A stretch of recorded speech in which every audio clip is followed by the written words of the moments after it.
Pernah beliau berkata bahwa Abah punya surga sendiri. Abah mampu dan kawa memasukkan siapapun yang Abah inginkan untuk masuk ke dalam surga. Syafaat itu tidak bisa diakal-akali, teman-teman. Tidak bisa kita sembarangan menggunakannya. Mentang-mentang, nih, kalau orang sudah merasa mentang-mentang, saya ini adalah seorang ulama loh, saya ulama besar loh, saya wali Allah loh, siapapun kalian bisa saya beri syafaat. Ini namanya takabur. Ini namanya sombong. Ini namanya ujub. Dan di sini saya berbicara karena apa?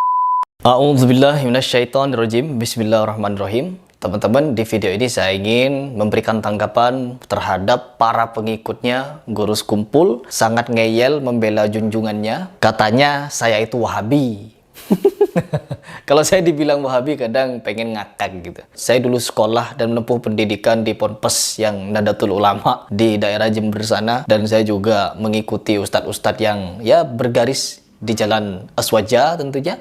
Siapa itu Aswaja? Orang yang berpegang kepada Al-Quran dan As-Sunnah. Siapapun ulamanya, apabila yang ia sampaikan berlandaskan Al-Quran dan Al-Hadis, saya juga mengikuti mereka. Saya mengikuti Habib Rizik Syihab, di mana beliau Nahdlatul Ulama. Saya juga mengikuti Buya Yahya atau Ustadz Abdul Somad, Ustadz Adi Hidayat, yang katanya itu Muhammadiyah. Jadi siapapun ulamanya, apabila dia masih berpegang teguh kepada Al-Quran dan As-Sunnah, saya ikuti. Tetapi apabila sudah nyeleneh, aneh, menyimpang, dan takabur, saya tidak akan mengikuti, bahkan saya akan melawannya. Apa yang saya lawan adalah pemikirannya, pemahamannya. Ini adalah tanggung jawab. Karena saya sudah memberikan statement untuk menanggapi statement Gurus Kumpul dan Zuhdi, maka saya harus mempertanggungjawabkan. Begitu. Nah, kenapa di sini saya harus mempertanggungjawabkan? Pertama, pernyataan yang dinyatakan oleh Gurus Kumpul atau Zuhdi ini itu sangat berbahaya apabila diyakini oleh sebagian orang. Meyakini ada orang yang mampu memasukkan siapapun ke dalam surga, mampu memasukkan siapapun yang ada di neraka dikeluarkan masuk ke dalam surga. Ini adalah perkataan yang takabur, teman-teman. Saya sudah meneliti, dan kalau kalian ingin nonton video fullnya, nanti setelah nonton ini saya akan sertakan link di deskripsi untuk nonton video fullnya.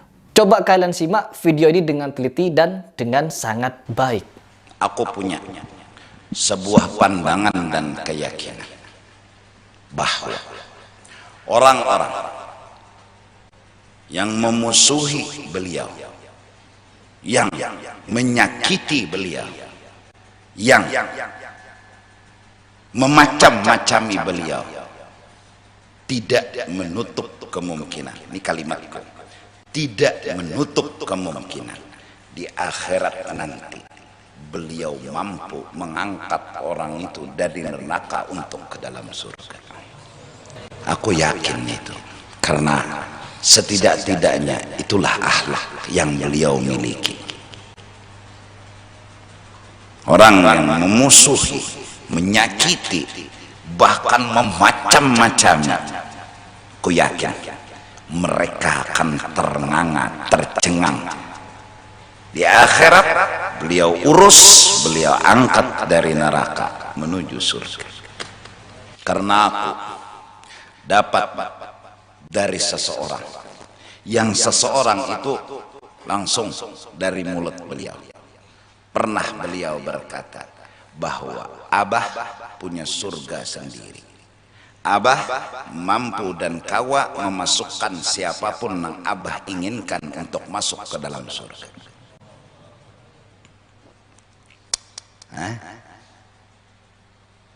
Jelas kan? Ya, jelas di situ kalau Guru Zuhdi memberikan pernyataan bahwa Gurus Kumpul punya surga, Gurus Kumpul bisa memasukkan siapapun ke dalam surga, dan Guru Zuhdi juga menyebutkan bahwa siapapun musuh-musuhnya, ya, musuh-musuhnya yang menyerang siapa namanya Gurus Kumpul, nanti di akhirat mereka akan terenganga, mereka akan terheran-heran kalau Gurus Kumpul mampu menyelamatkan dia dari neraka masuk ke dalam surga. Pertanyaan yang sangat simple dari saya, pertanyaan yang sangat sederhana dari saya, kalau kalian merasa muhibbinnya, pengikut dari Gurus Kumpul, jawab di bawah. Jawab di bawah. Yang pertama, analoginya adalah kepada Nabi Muhammad dulu. Ya, kenapa? Tidak ada insan paling sempurna untuk dijadikan patokan uswatun hasanah, yaitu Nabi Muhammad SAW. Yang pertama, Nabi Muhammad tidak pernah sombong untuk menyatakan dirinya punya surga. Tidak pernah sombong menyatakan bisa memasukkan siapapun yang di neraka diangkat ke dalam surga. Terus yang ketiga, tidak pernah Nabi Muhammad memberikan pernyataan di depan umum siapapun musuh-musuhnya Nabi Muhammad akan Nabi Muhammad masukkan ke dalam surga nanti. Karena apa? Abu Jahal itu musuhnya Nabi Muhammad, Abu Lahab musuhnya Nabi Muhammad, dan banyak sekali juga orang-orang kafir Quraisy yang memusuhi Nabi Muhammad. Banyak sekali musuhnya Nabi Muhammad, teman-teman. Ya, ini analogi pertama. Bukan cuma orang kafir yang memusuhi Nabi Muhammad, tetapi orang muslim juga ada yang benci pada Nabi Muhammad. Orang-orang yang munafik. Sampai-sampai ada salah satu masjid yang dimana masjid itu dibangun oleh orang-orang muslim, tapi muslim-muslim yang munafik, ya, masjid itu dirobohkan karena masjid itu untuk merusak Islam dari dalam. Dan apakah orang-orang kafir itu, orang-orang yang musyrik, orang-orang munafik, fasik, zindik dan lain sebagainya, ini bisa masuk surga atas pertolongan Nabi Muhammad? Tentunya tidak. Ya, meskipun Nabi Muhammad bisa memberikan syafaat kepada umatnya, ingat, kepada umatnya, umat Nabi Muhammad tentunya. Di sini Nabi Muhammad tidak ujuk-ujuk memberikan statement di depan publik bahwa Nabi Muhammad bisa menyelamatkan siapapun, termasuk musuh-musuhnya Nabi Muhammad. Karena apa? Musuhnya Nabi Muhammad bukan cuma orang musyrikin, tetapi orang Islam yang dimana di dalam itu memiliki kepentingan dan imannya bisa dibeli oleh orang-orang kafir, yaitu orang munafik yang ingin merusak Islam dari dalam, begitu. Ini adalah tanda bahwa Nabi Muhammad tidak pernah secongkak dan sesombong orang zaman akhir, teman-teman. Garis bawahi dan ingat kalimat saya, Nabi Muhammad tidak bisa memasukkan siapapun ke dalam surga. Musuh-musuhnya Nabi Muhammad tidak dapat dimasukkan ke dalam surga. Bahkan apa yang dialami guru sekumpul ini tidak kalah hebat dengan Nabi Muhammad. Guru sekumpul tidak pernah merasakan dilempar batu oleh orang kafir. Guru sekumpul tidak pernah merasakan dilempar kotoran sebagaimana Nabi Muhammad dilempar kotoran. Ya, tidak pernah guru sekumpul diperlakukan sebagaimana Nabi Muhammad diperlakukan, didolimi sebagaimana Nabi Muhammad didolimi oleh musuh-musuhnya Nabi Muhammad. Ini kalau mau berbicara akhlak, teman-teman. Sedolim-dolimnya musuhnya Nabi Muhammad, ketika musuhnya Nabi Muhammad itu sakit, ketika ia terbaring sakit, dicari sama Nabi Muhammad dan dibawakan buah-buahan, intinya dijenguk. Musuhnya Nabi Muhammad itu, orang kafir itu, dijenguk sama Nabi Muhammad, dan akhirnya apa? Musuhnya tersebut masuk ke dalam Islam melihat akhlaknya Nabi Muhammad. Nabi Muhammad mengalami hal itu. Dan belum lagi ketika di peperangan. Guru sekumpul ini belum pernah merasakan kecamuknya peperangan yang Nabi Muhammad rasakan. Perang Badar, perang Uhud, dan berbagai macam perang lainnya, Nabi Muhammad di mana, teman-teman? Di barisan paling depan di antara para sahabat, memegang pedang, berbaju besi dan memegang tameng. Berkecamuk di situ sampai berdarah-darah Rasulullah. Dan guru sekumpul tidak pernah merasakan hal itu. Apakah Nabi Muhammad setelah selesai perang, menang nih perang misalkan, pernah gak Nabi Muhammad menyampaikan ada satu hadis bahwa kalian musuh-musuhku, ya, orang-orang kafir, orang musyrik, nanti lihat ya di surga ya, lihat ya nanti ya di akhirat ya, kalian akan saya masukkan ke surga. Pernah nggak Nabi Muhammad ngomong kayak gitu? Tidak. Tidak pernah. Dan tiba-tiba, ujuk-ujuk, orang zaman akhir ini, seperti guru sekumpul, memberikan statement yang katanya didengar oleh muridnya langsung, telinganya langsung, lalu disampaikan kepada kita semua, bahwa guru sekumpul mampu memasukkan musuh-musuhnya. Ya, musuh-musuhnya. Siapa musuh-musuhnya? Ini yang disampaikan oleh muridnya. Ada salah satu jemaahnya guru sekumpul yang telah menelpon saya, yang memberikan informasi mengenai video tersebut. Karena apa? Beliau datang langsung katanya ke acara pengajian itu. Ceramahnya Yudi itu. Di situ katanya yang disebut musuh-musuhnya guru sekumpul ini adalah mereka yang sering mencaci, sering memfitnah, menyerang, dan lain sebagainya. Jadi itu yang dimaksud. Akhirnya keluar kalimat siapapun. Nah, di situ siapapun.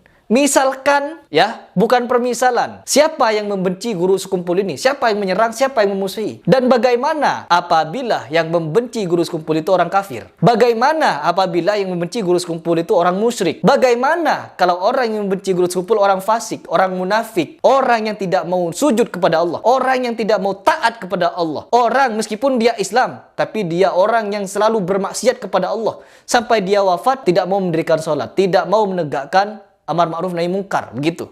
Intinya, dia adalah pelaku kebatilan meskipun dia muslim. Membenci sosok guru sekumpul. Ingat, karena musuh-musuhnya pasti benci kepada guru sekumpul. Kebencian itu timbul karena suatu hal. Misalkan ada salah satu orang nih, anggaplah dia Rocky, ya. Rocky ini benci kepada guru sekumpul. Kalian nanti jawab pertanyaan saya. Rocky ini benci kepada guru sekumpul, dia kerjaannya memfitnah guru sekumpul. Dia tidak mau sholat, dia tidak mau berzakat, tidak mau puasa, tidak mau melaksanakan rukun Islam, ya. Pokoknya rukun Islam dia tidak kerjakan. Kerjaannya apa? Minum khamr, berjudi, zina, dan lain sebagainya. Hal-hal yang dilarang Allah Subhanahu wa Ta'ala. Ta'ala. Ya, terlebih lagi dia menzolimi guru sekumpul, dilempar batu, dilempar kotoran, difitnah, dicaci maki, diludahi guru sekumpul. Pokoknya lah zolim, super zolim. Tapi dia orang muslim. Apakah orang jenis ini, orang jenis Rocky ini bisa guru sekumpul selamatkan kelak di akhirat? Kalian pikirkan baik-baik dan jawab di bawah. Apakah orang seperti Rocky ini bisa guru sekumpul selamatkan di akhirat kalau Allah menjebloskan Rocky ini ke dalam neraka? Karena apa? Bukan cuma dosanya kepada guru sekumpul. Diingat ya. Bukan cuma dosanya kepada guru sekumpul, tetapi dosanya yang dia lakukan, dia tidak mau sholat, tidak mau puasa, tidak mau zakat, tidak mau melaksanakan rukun-rukun Islam lainnya, tidak mau beramal soleh. Malahan dia melakukan kemaksiatan yang banyak sekali. Ya. Anggaplah dia nih orang batil, orang munafik, jangan orang musyrik dan kafir dulu. Karena itu mereka pasti tidak akan dapat pertolongan. Meskipun Nabi Muhammad mau menangis-nangis untuk memberikan ampunan kepada orang musyrik dan kafir itu, Allah tidak akan mengampuni. Nah, dan ini nih, orang Islam ini, orang Islam munafik nih, orang-orang fasik, zindik, orang yang tidak pernah mengikuti, tidak mencontoh Nabi Muhammad SAW. Apakah orang model begini bisa guru sekumpul selamatkan kelak di neraka? Ya? Jawab dengan hati nurani kalian. Karena apa? Kalau saya disuruh jawab, tentunya jawabannya tidak. Ya, jawabannya guru sekumpul tidak dapat menyelamatkan siapapun di dalam neraka ke surga. Begitu jawabannya. Guru sekumpul tidak akan mampu menyelamatkan siapapun dari neraka masuk ke surga. Tetapi ketika ada statement, yaitu guru sekumpul mampu menyelamatkan siapapun dari neraka masuk ke surga, musuh-musuhnya, taruhlah musuh-musuhnya. Dan musuh-musuhnya itu adalah orang-orang yang saya sebutkan tadi, yaitu pelaku kemaksiatan, kemungkaran, dan lain sebagainya. Dan di sini teman-teman, kenapa saya membahas ini? Karena banyak yang membela. Sampai ada orang yang menyatakan ada beberapa golongan atau beberapa orang yang bisa memberikan syafaat katanya. Yaitu Rasulullah, para nabi, para ulama, dan juga teman yang soleh. Nah, saya juga baca hadis ini. Ada golongan yang bisa memberikan syafaat. Tetapi syafaat itu juga melalui Rasulullah. Rasulullah baru ke Allah Subhanahu wa Ta'ala. Apakah pantas orang itu mendapatkan syafaat? Nah, begitu. Ya. Jadi bukan orang sembarangan yang akan mendapatkan syafaat, ya. Bahkan anak saja yang menghafal Al-Quran itu bisa memberikan syafaat kepada orang tua, asalkan orang tuanya beriman dan juga mengerjakan amal soleh. Meskipun amal solehnya tidak sebanyak yang dia lakukan, tetapi karena dia sudah membiayai anaknya untuk menghafal Al-Quran, menjadi pendakwah dan lain sebagainya, intinya amal jariah mengalir kepada dia. Asalkan orang tuanya ini bertakwa juga. Tetapi apabila orang tuanya ini bekerja keras sampai dia lupa sholat, lupa bersedekah, lupa berpuasa, tetapi dia punya angan-angan, dia punya mimpi, aku tidak perlu beribadah, aku tidak perlu bertakwa, aku tidak perlu menjadi orang soleh, yang penting anakku menjadi orang soleh, menjadi hafiz Quran. Apakah anaknya kelak ini bisa menyelamatkan orang tua model begini? Apakah bisa? Tidak. Jadi syafaat itu tidak bisa diakal-akali, teman-teman. Tidak bisa kita sembarangan menggunakannya. Mentang-mentang, nih, kalau orang sudah merasa mentang-mentang, saya ini adalah seorang ulama loh, saya ulama besar loh, saya wali Allah loh, siapapun kalian bisa saya beri syafaat. Ini namanya takabur. Ini namanya sombong. Ini namanya ujub. Begitu. Dan di sini saya berbicara karena apa? Ini adalah seorang tokoh dan dicontoh. Dan takutnya diikuti. Pemahamannya diikuti. Nanti berdongeng-dongeng. Melihat Nabi Muhammad jasadnya begini-begini. Bangkit dari kubur. Bahkan ada muridnya yang mengatakan tangannya keluar dari kubur katanya. Ya meskipun hanya berbentuk hologram gitu atau apalah. Bentuk bayangan dan lain sebagainya. Gak usah seperti itu. Untuk menampakkan kepada halayak kalau kalian dekat sama Rasul. Gak perlu. Ya. Takutnya riya, berkoar-koar di media sosial. Ya Allah, teman-teman, aku kemarin ke makam Rasulullah. Tiba-tiba dari makam Rasulullah keluar tangan, menjabat tangan saya. Ini niatnya apa? Menyatakan kepada orang kalau dirinya bertakwa, kalau dirinya dekat dengan Rasul, kalau dirinya dipeluk Rasulullah. Ini riya jatuhnya. Kalau memang terjadi fenomena seperti itu, andai kata benar, maka orang tersebut tidak akan menceritakannya. Takut muncul riya di dalam hatinya. Kesyirikan yang lebih samar daripada rayapan semut. Baik teman-teman, saya tidak akan membahas panjang lebar. Jadi mohon dijawab pertanyaan saya tadi di awal, yaitu apakah orang seperti Rocky ini bisa mendapatkan syafaat, bisa diselamatkan oleh guru sekumpul di neraka nanti dan masuk kepada surganya guru sekumpul. Begitu. Dan jawaban ini akan mempertegas kenapa saya angkat bicara dan kenapa saya membantah pernyataan dari guru sekumpul atau pernyataan dari muridnya yang katanya mendengar langsung dari mulutnya guru sekumpul. Begitu. Jadi semoga ini bisa dipahami dan bisa menjadikan renukan bagi kalian semua yang merasa pengagum berat atau muhibbinnya guru sekumpul. Salam.